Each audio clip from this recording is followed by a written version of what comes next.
It is a typical heavy afternoon downpour, the kind of storm that tests every inch of a commercial building's exterior. Down inside, a property manager gets a familiar call. A tenant in Suite 400 is reporting a new, expanding brown ring and a steady drip coming from the acoustical ceiling tile right over their desk. The natural instinct is to grab a bucket, send a crew to the roof directly above that specific stain, find something that looks suspicious, and slather it in sealant. But on commercial flat roofs, that visible interior drip is rarely located directly underneath the actual defect in the membrane. Treating just the sealing symptom while ignoring the route the water took to get there allows destructive moisture to remain trapped deep inside the sealing assembly. A minor interior drip serves as the first evidence of a water intrusion route, indicating that moisture is likely traveling through a hidden path above the ceiling. To find the source, we have to look inside the ceiling plenum. When water breaches the building envelope of a low-slope roof, gravity rarely pulls it straight down. Instead, it immediately begins to migrate laterally. Water takes the path of least resistance. It flows horizontally, running along the deep ridges of metal deck flutes, clinging to insulation facers, and traveling down electrical conduit lines. This lateral movement can carry moisture tens of feet away from the initial puncture, masking the true entry point from anyone looking only at the isolated ceiling stain. As it travels, this water creates one of the most expensive hidden consequences in commercial roofing: saturated thermal insulation trapped inside the roof assembly. This initiates a cascade of physical damage. It loses thermal regulation, adds immense weight to the structure, and traps moisture against the deck, rotting it from the inside out. Because water spreads so effectively through these layers, the physical size of the interior ceiling stain never accurately defines the true boundary of the ruined materials sitting above it.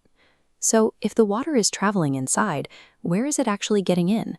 And why do these systemic failures often remain invisible during a brief, light shower, only to pour in during a heavy rainstorm? The extreme environmental pressure of a coastal Lowcountry storm acts as a brutal stress test. Intense rain, high humidity, and wind-driven water overwhelm the roof's baseline capacity. This pressure exposes several major points of failure, primarily rooftop HVAC units and equipment curbs. High winds drive rain horizontally, pushing it up and under deteriorated flashing or loose service panels. The second failure point is membrane distress.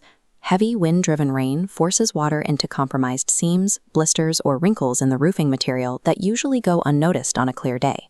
Natural debris kicked up by the storm can rapidly accumulate over scuppers and internal strainers, creating instant and catastrophic blockages.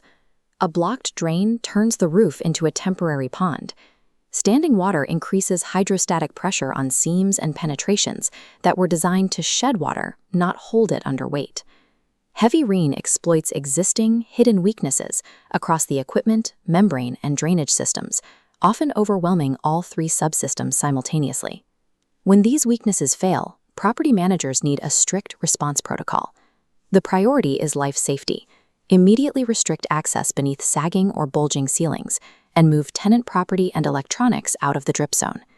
Centralizing all tenant reports into a single master leak log helps map the full moisture zone. Plotting these incidents often reveals patterns that follow drain lines, parapets, or the direction of the roof deck. Do not instruct maintenance staff to pop membrane blisters or apply unverified circus patches. Opening a bubble without identifying the roof construction can create a direct leak path and often complicates warranty coverage. Official guidance from the Environmental Protection Agency states that responding to water damage within 48 hours reduces the likelihood of mold growth.